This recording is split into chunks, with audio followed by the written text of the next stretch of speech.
வணக்கம். நான் இயக்குனர் சேரன். நடைபெற்ற எழுத்தாளர் சங்க தேர்தலில் எனக்காக வாக்களித்து என்னை தலைவராக்கிய உங்கள் அனைவருக்கும் என்னுடைய மனப்பூர்வமான நன்றிகள். என்னையும் என் கூட நின்ற குழுவையும், அதாவது செயலாளர், பொருளாளர், துணைத் தலைவர், இணைச் செயலாளர், செயற்குழு உறுப்பினர்களை எல்லாருக்கும் வெற்றி பெற செய்ததோடு இன்னொரு அணியில் நின்ன நம்ம மூத்தோர்கள், நம்ம அண்ணன்கள், நம்ம சகோதரர்கள், அவங்களையும் இந்த குழுவில் நீங்களும் அவங்களோட சேர்ந்து அவங்களுக்கு வழிகாட்டுங்க, அவங்கள நல்லபடியாக யூனியன் நடத்துகிறதுக்கு ஒத்துழைத்து இந்த யூனியனை பெரிய இடத்துக்கு கொண்டுட்டு வாங்க அப்படின்னு நீங்கள் அவங்களுக்கும் வாக்களித்து எங்களோடு அனுப்பியதில் பெரும் மகிழ்ச்சி. எல்லாருக்கும் நன்றி சொல்கிறது இந்த வீடியோவாக இருந்தாலும் நான் ஒரு உத்தரவாதம் தருவேன்.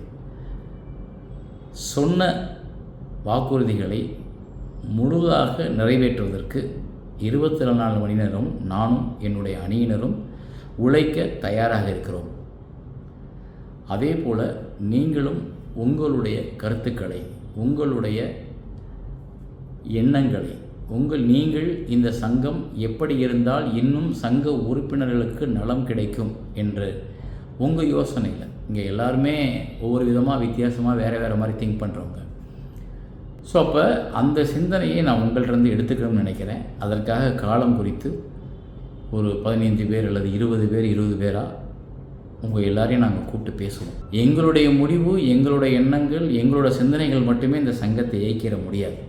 நீங்களும் சங்கத்தில் உள்ள பிரச்சனைகளை புரிஞ்சுக்கணும். அதே நேரத்தில் சங்கத்தோட முன்னேற்றத்துக்கு நீங்களும் ஒரு தோள் கொடுத்து எங்களோட நிற்கணும். இது என்னோட தாழ்மையான வேண்டுகோள். இந்த சங்கத்தின் உறுப்பினர்கள் அவர்களுடைய சந்தாக்கள், இந்த சந்தாக்கள் கட்ட முடியாமல் இருந்ததுனால இந்த வாக்களிக்கும் ஒரு உரிமையையே இழந்தவர்கள், அதையெல்லாம் வரும் தேர்தலில் இனி நடக்காது. எல்லா உறுப்பினர்களுக்கும் முறையாக சந்தா கட்ட சொல்லி வலியுறுத்தி கடிதமும், வாட்ஸ்அப்பில் செய்தியும், தொலைபேசி காலும் அனுப்பப்படும், செய்யப்படும்.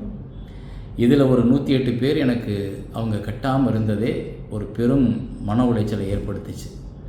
அதனால தான் அவங்க ஓட்டு போடாமல் எப்படி இருக்கலாம்? ஓட்டு போடுற உரிமை அவங்களுக்கு இருக்கே. யார் இந்த சந்தா கட்டவில்லை என்ற செயலை முன்னிறுத்தி அவர்களுக்கு வாக்களிக்கும் உரிமையை பறித்தது அப்படின்ற யோசனை தான் சங்கத்திற்கு வந்ததுக்கு அப்புறமும் நான் அந்த உறுப்பினர்களுக்காகத்தான் சர்வீஸ் பண்ண தயாராக இருக்க போகிறேன்.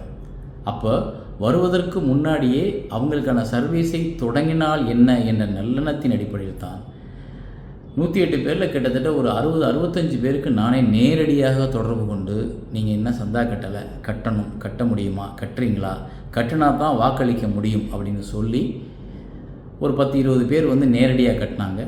மிச்ச பேர் என்னால் கட்ட முடியலை, நான் இங்கே இருக்கேன், எனக்கு லிங்க் ஒர்க் ஆகலை, ரோஹிணி மேடம்லாம் அவங்களோட லிங்க் ஒர்க் ஆகலைன்னு சொல்லியிருக்காங்க. நான் ஏன் ரோஹிணி மேடம் பேர் சொல்கிறேன்னா, நான் சொல்கிறது பொய் அப்படின்னு நினச்சிடக்கூடாது. அதற்காக தான். இப்போ ரோஹிணி மேடம்லாம் எனக்கு லிங்க் இல்லை, நீங்கள் கட்டிடுங்க, நான் தரேன்னு இருக்காங்க. ஸோ உறுப்பினர்களோட இந்த வேண்டுகோளை நான் எப்படி நிராகரிக்க முடியும்? அப்படி சொன்னவங்களில் ஒரு 75% நாங்கள் பணம் கட்டுறோம். நம்முடைய உறுப்பினர்கள் தான், நம்முடைய சகோதரர்கள் தான். அவங்களுக்கு அந்த சந்தாவை கட்டிட்டோம்னா அவங்க வாக்கு செலுத்துவாங்களே. வாக்கு செலுத்துறது இவங்கெல்லாம் வாக்கு செலுத்திட்டா நமக்கு போடுவாங்களோ போட மாட்டாங்களோ, இல்லை நம்ம எல்லோரும் எதிரணிக்கு போயிடுவாங்களோ, நம்ம ஏன் அதை மெனக்கெடணுன்ற எண்ணம் சிறிதும் இல்லாமல் எல்லாரும் வாக்கு செலுத்தணும். அந்த உரிமையை அவர்களுக்கு ஏற்படுத்தி கொடுக்கின்ற நல்லெண்ணத்தின் அடிப்படையில் தான் நான் அந்த முடிவை எடுத்து 108 பேருக்கு பணம் கட்ட சொன்னேன். நல்லதாக நினைத்து பாராட்டுபவர்கள் பாராட்டுங்க, தவறுன்னு சொன்னால் எனக்கு சுட்டி காட்டுங்க, நான் அதை மாற்றிக்கிறேன். ஆனால் அடுத்த தேர்தலில் சந்தா கட்டாதால் வாக்களிக்க முடியவில்லை என்ற நிலை ஒருவருக்கும் இருக்காது. எல்லாரையும் கொண்டு வந்துடுவோம். ஸோ இது இப்போதைக்கு ஒரு தலைவராகவும் செயலாளரையும் பொருளாளரையும் எங்களுடைய உறுப்பினர்களையும் தேர்ந்தெடுத்த உங்களுக்கு நான் செலுத்தும் முதல் வணக்கம், நன்றி. தொடர்ந்து உங்களுக்கு செய்திகளாக நடக்கும் நிலைகள் உங்களுக்கு தெரியப்படுத்தப்படும். நன்றி. எல்லோரும் பத்திரமா இருங்க. உங்கள் குடும்பங்களை பார்த்துக்குங்க, வேலைகளை பாருங்கள், எழுதுங்க நிறையா. உங்கள் வேலைகளை நீங்கள் எழுதி பார்க்கும்போது, எழுதி உங்களோட முயற்சிகளை நீங்கள் எடுக்கும்பொழுது தான் நீங்கள் இந்த சங்கத்தோட தொடர்ந்து ஒரு பெருமைக்குரியவர்களாக இந்த சங்கத்தோடு இருக்க முடியும். இது என்னோடய சகோதரனாக என்னோடய வேண்டுகோள். நிறைய எழுதுங்க. சரியா? நன்றி. வணக்கம்.